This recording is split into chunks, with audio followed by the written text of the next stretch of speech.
Messieurs fiscalistes, bonjour. J'espère que vous allez bien. Alors, je vous envoie ce message pour que vous puissiez m'éclaircir sur un certain nombre de choses. Pas plus tard que hier, il y a les agents des impôts qui sont passés me servir un avis de mise en demeure de payer une somme de 300 000 francs pour le compte de l'IGS 2025. Je ne sais pas quoi faire. Je ne sais pas où je vais prendre les 300 000 francs car depuis le mois de janvier, je n'ai même pas fait un chiffre d'affaires supérieur ou égal à 500 000 francs. Comment est-ce que je dois m'y prendre? Alors que l'année passée, je faisais mes déclarations mensuelles, je payais tranquillement. Et quand venait le moment de payer ma patente, je le faisais et le montant n'avait jamais excédé 50 000 francs. Bonjour, bonjour tout le monde, je crois que vous allez bien. Alors moi je vais fiscalement bien. Alors j'étais là en train de lire, n'est-ce pas, donc la préoccupation d'un confrère, c'est pas sur une consoeur, qui disait tantôt que l'administration fiscale lui a servi une mise en demeure de payer une somme de 300 000 francs dans 7 jours mardi, donc dans une semaine. Alors il demande comment est-ce qu'il doit s'y prendre. Le sous-entendu ici c'est que sur quelle base est-ce que, n'est-ce pas, donc l'administration fiscale lui demande de payer une somme de 300 000 francs. Alors, nous comprenons tous que ce contribuable est à la classe 7 de l'impôt général synthétique. Et la question est celle de savoir, est-ce que l'administration fiscale, avant de lui demander de payer la somme de 300 000 francs, a effectué un travail de fond concernant son activité? J'entends ici par travail de fond l'évaluation de stock, l'inventaire, autrement dit l'inventaire, voilà, l'appréciation de sa comptabilité, ainsi de suite.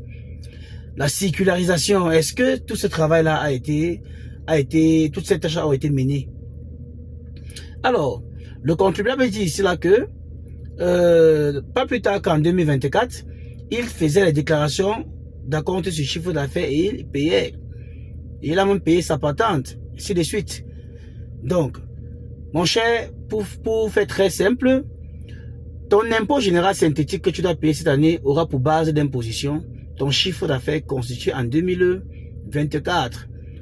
C'est-à-dire ici en 2024, je dis n'importe quoi. Si en 2024, tu as effectué un chiffre d'affaires annuel de 1 500 000, prends tout simplement la grille, n'est-ce pas, donc de l'IGS 2025. Tu regardes ligne par ligne de la classe 1 à la classe 10. Tu regardes l'intervalle auquel, n'est-ce pas, donc correspond ton chiffre d'affaires. Si c'est 1 500 000, ça veut que tu es dans l'intervalle 1 500 000, 2 millions. Parce que 1 500 000 c'est l'intervalle fermé. 2 millions c'est l'intervalle ouvert. Tu regardes, ça correspond à quel impôt général synthétique, à quelle classe? Probablement ça correspond à la classe 4. Donc, le montant s'élève à 50 000 francs. Voilà le montant de l'impôt général synthétique que tu auras à déclarer et payer. Et tu dois déclarer soit les 4 trimestres, soit dans le montant annuel, soit les 3 premiers trimestres. Parce que nous sommes déjà, n'est-ce pas, l'impôt général synthétique pour le compte du 3e trimestre est déjà exigible. Nous sommes au mois d'août. Donc nous sommes déjà comme ça là au 3e trimestre. Et le montant de l'impôt général synthétique pour le compte du 3e trimestre est déjà exigible. Voilà le montant de l'impôt à payer. Même si vous avez eu à faire pour le compte de l'exercice 2025 un chiffre d'affaires de 10 millions. Ce n'est qu'en 2026, n'est-ce pas? Ce n'est qu'en 2026, au vu du chiffre d'affaires que vous avez eu à effectuer en 2025, qu'on doit pouvoir vous reclasser. Donc, tous les contribuables qui ouvrent leur compte Harmonie ou Fiscalis et sont surpris, n'est-ce pas, donc, des classes qui leur sont attribuées par l'administration fiscale, vous n'êtes pas obligé, n'est-ce pas, donc, de respecter l'impôt proportionnel à cette classe-là si un travail de fond n'a pas été mené par l'administration fiscale concernant votre activité. Et j'ai dit ici, quand il n'y a pas de travail de fond, c'est quoi? C'est un contrôle approfondi. Ça peut être l'évaluation de vos stocks, les travaux d'inventaire ou alors votre comptabilité. C'est un peu ça. Donc, l'impôt général synthétique déjà vient surprendre les contribuables et ce n'est pas une obligation pour ce dernier, n'est-ce pas, donc, de dire Amen concernant la classe qui leur a été attribuée. Non, non. Donc le contribuable est libre.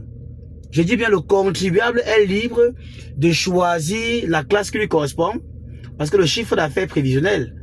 Le chiffre d'affaires ici est prévisionnel pour les nouveaux contribuables. Et pour ceux qui relèvent de l'impôt libératoire, qui relevaient de l'impôt libératoire en 2024. Pour ceux qui relevaient du simplifié, le chiffre d'affaires déjà connu, c'est le chiffre d'affaires déclaré en 2024. Que vous payez l'impôt général sur 2025 avec. Donc, il revient à chaque contribuable de regarder la classe qui lui correspond et de choisir l'impôt à payer. Mais à la seule condition que ce dernier soit à même de justifier qu'il a fait ce chiffre d'affaires à travers une comptabilité. Parce que, vous savez, l'État est plus malin que quiconque. Donc, ceci ne donne pas de plein droit à un contribuable d'aller choisir la classe 1, 20 000 parce que non. Lorsqu'il y aura contrôle en 2026, en début de 2026, il doit falloir que vous justifiez que vous avez fait, n'est-ce pas donc, le chiffre d'affaires correspondant à la classe que vous avez choisi. Et cela ne peut se faire qu'à travers une comptabilité effective. Donc, mon cher, je pense que la réponse à ta préoccupation a été claire.